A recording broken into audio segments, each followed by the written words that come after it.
HDC 현대산업개발이 신축 중 붕괴 사고로 7명의 사상자를 낸 뒤 공사가 중단됐던 광주 화정동 현대아이파크를 전면 철거한 뒤 재시공하기로 했습니다. 송창영 광주대 건축학부 교수와 함께 자세한 얘기 나눠보도록 하겠습니다. 안녕하십니까? 네, 안녕하십니까? 네, 먼저 현대산업개발이 8개 동을 모두 철거하고 재시공하겠다 이렇게 얘기를 했습니다.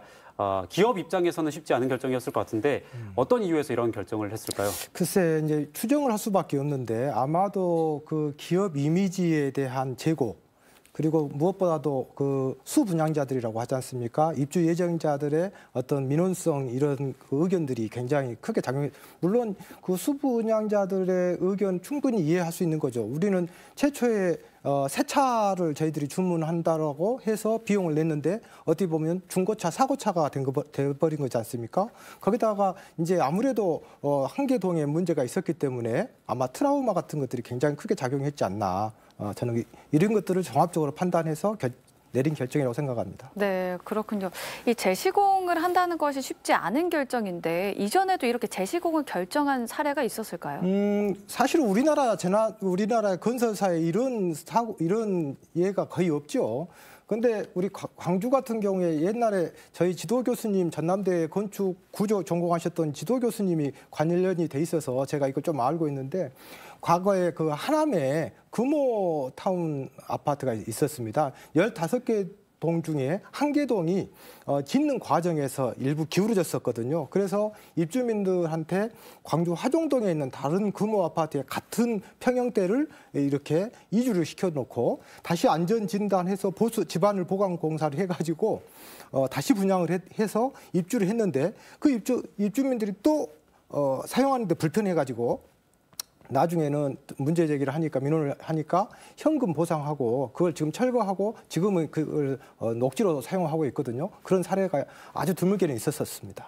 네, 이 전면 재시공의 가장 큰 걸림돌이 됐을 게 아마 기간과 비용이었을 것 같은데요.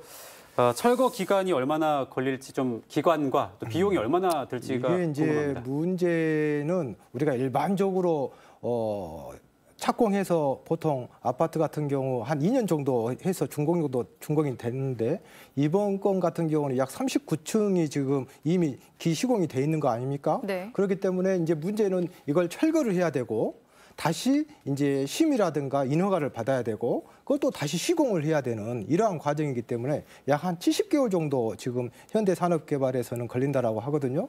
거기에서 한 30개월 정도는 철거에 아마 소요가 될 것이고 나머지 40개월을 인허가라든가 신축이 될 것이고 문제는 이제 비용인데 당초에 여기 비용이 신축 비용이 제가 알기로는 1,400억 정도 된 걸로 알고 있습니다. 그러니까 광주 기아 챔피언스 필드가 한 1,100억 정도 됐으니까 그보다 조금 더 많은 비용이 들어간 거였는데 문제는 이제 철거를 해야 되지 않습니까? 네. 철거해야 되니까 한 1,000억 정도 들어갈 것이고 다시 재시공해야 되니까 한 1,400억 정도 들어갈 것이고 문제는 이제 기존의 지체 보상이라든가 주변 상가라든가 여러 가지 보상을 해줘야 되지 않습니까? 아마 그런 것들이 한 1,350억 정도 들어간다고 봤을 때 지금 그 현대산업에서 3,750억이 아마 이러한 계산상의 근거가 나왔을 거기 때문에 굉장히 이제 이거는 현대산업의 어떤 보면 그 문제가 아니라 우리 광주시 또 대한민국 전체에 어떤 보면 불행이다. 저는 그렇게 봅니다. 네, 뭐 당연히 철거하고 다시 재시공하는 비용이야 천문학적으로 들 거라는 예상은 됐지만 행정적인 절차 때문에 시간도 길어지게 되는 거군요. 입주자 입장에서는 아무래도 좀 보강을 잘 한다고 해도 불안하니까 새로 짓는 것이 좋겠다라고 얘기를 하실 것 같은데요. 교수님은 이번 전면 재시공에 대해서 어떤 생각을 가지고 계신가요? 이게 이제 공학적인 것보다는 아무래도 사회의 어떤 분위기라든가 어떤 민원이라든가 이런 것들이 굉장히 크게 작용했다고 생각하는데 저는 이제 좀 다른 측면에서 조금 말씀을 드리면 이번 사고가 단순하게 저번에도 이 프로그램에 제가 출연해서 얘기했지만 단순한 운전하다가 우리가 전봇대 받는 사고가 아니고 16개 층이 붕괴가 됐고 지역재난대책본부가 가동이 되고 중앙사고수습본부가 국토부와 고용노동부가 작동이 됐고 그리고 6명의 사상자가 발생한 초유의 지금 어떻게 보면 재난사고가 났지 않습니까? 네. 그러면 지금 현대산업과 지금 그 수분양자들의 문제가 아니고 중앙정부와 지방정부 민관 모든 사람들이 이거 관여를 해주셔야 되는데 약 29일 동안 긴급구조통제단인 이 소방관들이 구조 구급을 하고 나서 그 다음부터는 이제 전부 다 나몰라라 해가지고 이런 것들이 지금 이번 결과까지 나온 것 같고요. 저는 이번 기회에 꼭 반드시 지금 중앙정부 이 관계자들한테 좀 부탁드리고 싶은 게 우리나라의 재난에 대한 이 어떤 그 수습이라든가 어떤 대책이라든가 어떤 보상이라든가 이런 것에 대한 가이드라인이 너무 많이 부재합니다. 그러니까 이런 것들이 없으니까 결국은 사회 갈등이 생기는 거고 분쟁이 생기는 거고 자꾸 무슨 고소고발이 생기는 거지 않습니까? 가장 간단한 예로 어떤 여기와 관계된 얘기가 아니지만 옛날에 2019년 10월 31일 날 독도에서 헬기가 추락 사고 난 사고가 있었습니다. 손가락 하나가 이제 절단이 되니까 그것을 이동하는 과정에서 그 소방 헬기가 추락을 했습니다. 약 30여일 동안 그것을 수색 구조를 한 것입니다. 그런데 외국에서는 있을 수 없는 외국 관계자들이 그 영상을 보고 깜짝 놀란 거예요. 저랑 같이 토론을 하다가. 왜냐? 외국에서는 72시간이 골든타임이라고 하기 때문에 그 시간 동안만 수색 구조를 하고 그 이상 계속 그러면 100년이고 1000년이고 계속 20년이고 50년이고 할 거냐. 외국 같은 경우는 어떤 감성이라든가 이런 사회적인 분위기도 좋지만 굉장히 과학적이고 냉철한 어떤 가이드라인이 있는데 우리는 그런 가이드라인이 없기 때문에 끊임없이 이런 분쟁이 생기는 것 같고요. 두 번째는 지금 이번 같은 경우에를 대비해서 민간 전문 기관을 위원회를 좀 만들었으면 좋겠어요. 청와대나 총리실이나 국회나 뭐 검찰청이나 뭐 감사원 어떤 눈치도 보지 않고 정말 과학적이고 합리적인 방재공학적인 어떤 원인을 규명하고 이거 대책도 수립하고 해야 되는데 너무 눈치 보다가 지금 세월 가고 있는 거 아닙니까? 저는 이러한 대책이 좀 수립되었으면 좋겠다 이런 생각이 듭니다. 네, 뭐 말씀하신 대로 민관의 관심도 좀 쏟아져야 될 것 같은데 아무래도 신축 중 붕괴 사고가 흔한 사고가 아니잖아요. 네. 그렇기 때문에 다른 건설사들도 안전에 대한 중요성을 한 번 더 좀 되짚어보는 계기가 되지 않을까 싶습니다.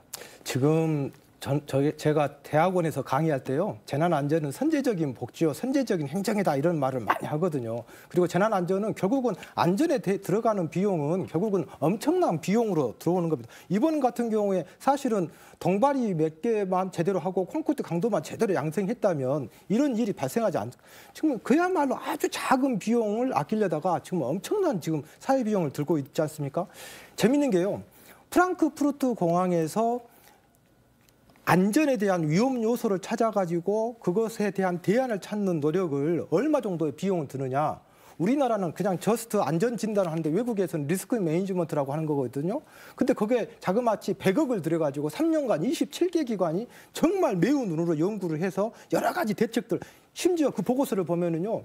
프랑크푸르트 공항인데 외국의 아일랜드에서 화산이 폭발해서 그 화산재가 프랑크푸르트 공항에 왔었을 때 항공 대란이 일어나면 그때 대체 교통수단은 뭘로 할 것이냐. 주간에는 어떻게 하고 야간에는 어떻게 하고 택시로 이동할 때는 어떻게 하고 열차로 이동할 때는 어떻게 할 것이냐. 뭐 전부 다 이렇게 정리가 되어 있는데 우리는 그런 노력을 하지 않고 있지 않습니까? 그렇기 때문에 앞으로 우리나라도 이러한 이제 재난 관련된 것들이 외국에서 선진 기법들을 도입해가지고 좀 뭐가 좀 업그레이드가 돼야 될 필요가 있을 것 같습니다. 네, 지금 말씀해 주신 것들이 정말 정책에도 잘 반영이 되면 좋겠는데요. 교수님께서 최근에 국토교통부 중앙건축위원회 위원으로 위촉이 되셨더라고요. 앞으로 이런 사고들이 다시 발생하지 않도록 어떤 노력을 하실 계획이십니까? 그동안에 우리나라의 건축이라고 하는 것이 어떤 구조적이고 기능적이고 어떤 아름다움만 추구했다라면 최근에 이제 국토교통부에서도 건축 이런 부분에 방제 개념이 이제 도입되다 보니까 제가 이제 조금 부끄럽습니다만은 국토부의 중앙건축위원회에 들어갔는데 이제 저는 건축 방제 분야에 제가 위원으로 들어갔습니다. 이게 무슨 얘기냐면 여담이지만 2005년도까지는요. 일본이나 우리나라에 똑같은 것이 있었는데 2005년도에 없어진 게 있습니다. 그 전까지는 있었다가. 그게 뭐냐면 베란다 발코니입니다. 근데 무슨 얘기냐면 베란다 발코니를 일본은 지금도 아파트에서는 반드시 두게 돼 있습니다. 근데 우리는 그동안에 확장형이라고 해가지고 베란다 발코니를 확장을 하고 그것을 써버렸잖아요. 근데 베란다 발코니 우리 건축 방제 개념에서는 어떤 역할을 하냐면 화재가 났었을 때 신선한 공기를 마시면서 소방대원들이 구조 구급을 할 수 있는 쉘터, 은신처의 기능을 하는데 우리는 그것을 없애버렸잖아요. 그런 것들을 저희들이 이제 그래서 제가 지금 국토부라든가 이런 데 광주에 있는 건축 심의하면서 아파트 단지에 비상 차량 동선이라든가 또 화재라든가 침수라든가 여러 가지 재난이 생겼었을 때 문제되는 것들을 이제 제도화하는 건데요.